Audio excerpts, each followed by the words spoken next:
Hello again, welcome back. In this video we're going to be setting up the SeaWorld bouncy castle with slide. And we've got to get it into quite a small garden, and on the way we get a little tear in the castle as we bring it through the gate. But it's not too serious, so everything was okay to go ahead. And as you can see, that's the SeaWorld bouncy castle with slide going up. You see the front view, and there you see the back view.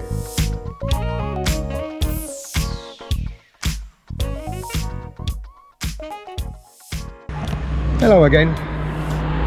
Another day, another castle. Right, on this one we've got a SeaWorld bouncy castle with a slide, which is that one there. And we're going into this garden down here. And as you can see, I've put some tables and chairs out because they're on top of the castle. That's for another job, obviously. I've got to bring it in here. Now, I did do one here a couple of weeks ago, so I know it will fit, but it is a little bit tricky getting it around this gate here. This step is going to be a problem. But hopefully I can sort of manoeuvre it. And then it's going down there. So, without further ado, we shall get it in.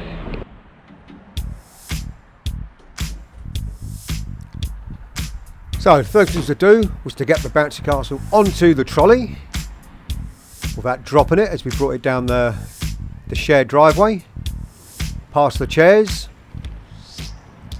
and in through the narrow gate.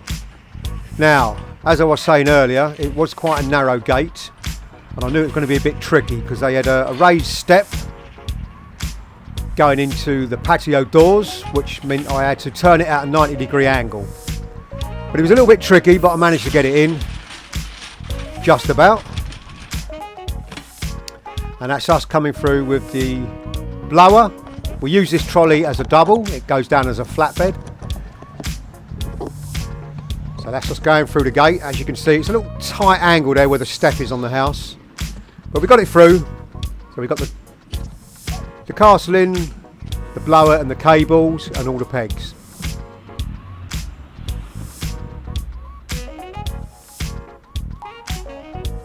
As you can see, the garden's a fair size, so it wasn't too tight, just getting it in was a little bit tricky.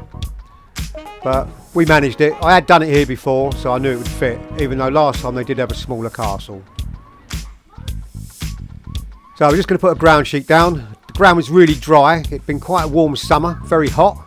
As you can see by the grass there, very scorched. But we just put a castle ground sheet down with some nails sticking out the gate. And it's caught the castle there, as you can see. It's not a big rip, the nails just caught on it. It was actually, when I turned it around on its side to get it in, because it's quite a narrow gate, it caught that, and as I pulled it, it tore it. So it's a little L-shaped cut. They're quite common. This is the underside of the castle, so it won't be seen, and the pressure sitting on top of it means it won't lose too much pressure. But we will have to repair that, so that'll be another video. If you want to see how to repair one, I shall do that. But first things first, we'll inflate this.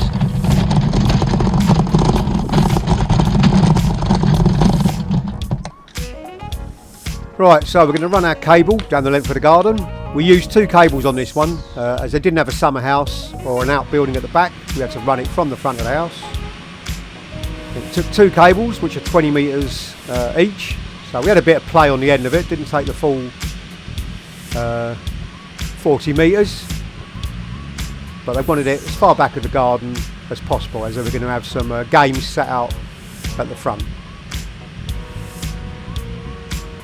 So as you can see, we've got a ground sheet down as well. Now, we don't normally put them down if it's going to be dry, which it was forecast to be dry, but it was very dry and very dusty. And sometimes putting a ground sheet down stops all the dust and debris getting inside the castle. So that's the reason why I'll put them down, depending on the layout of the garden.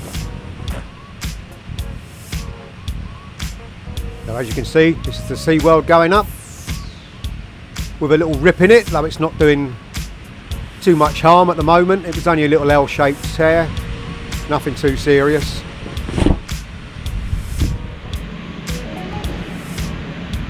And that's it fully inflated, just just going to push it into position now before I peg it down. And there's the rear view of it being inflated. I always like to do 2 camera angles. People can get a view of the garden. You can see they've got a little basketball net there on the left hand side, which I think they were going to bring to the front of the castle. And they're probably going to throw some of the balls in and off the castle as well.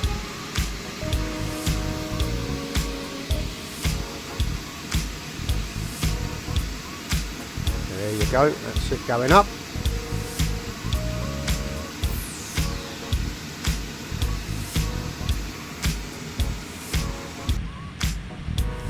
That's it fully inflated.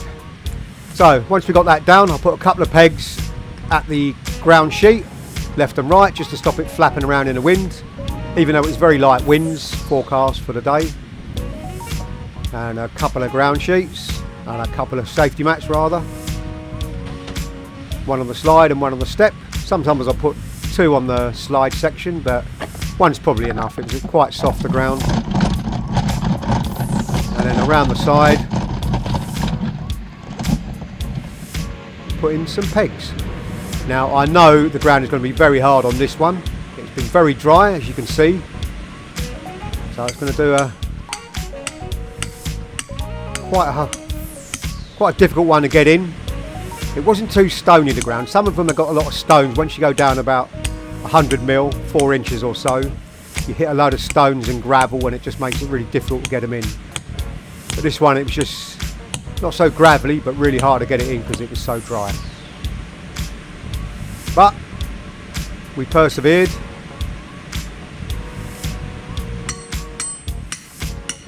Now on this one, it's got 6 pegs on the base, 2 each side and 2 at the back, which we always put on.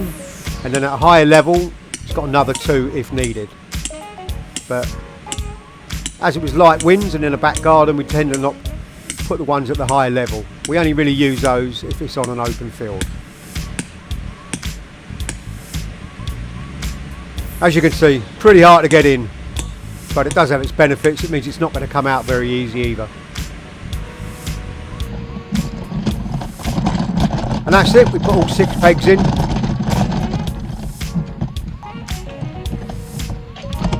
Get our bucket onto the trolley. We've run the cable there around the side of that little building. Didn't have a power supply in there, so I had to run it from the house, which meant we had to use 2 20-metre cables.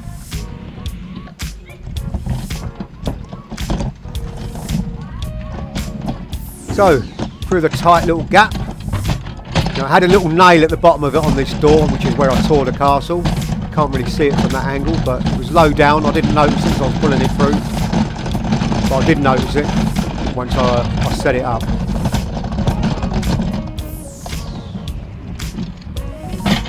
And that's it, back out to the van. Put some of our chairs back in, that's for another job. We had to take those out to get to the castle. I always put the chairs on top. Okay, so we got it set up. Like I say, I got a little tear in the castle. It's not really the customer's fault, it's quite a big castle. And as I shifted it, I tried to turn on its side, it caught it. But we'll do a little repair on that anyway, so it's not the end of the world, because when you roll them, it's always the underside of the castle. The way I roll them anyway, I'll fold them over and roll it, so it's the underside of the castle, so it's not seen, it's not visible, but obviously it can get bigger and it could use pressure if it got too big. So you do need to repair them. So that'll be in another video. But for now, that's this one done.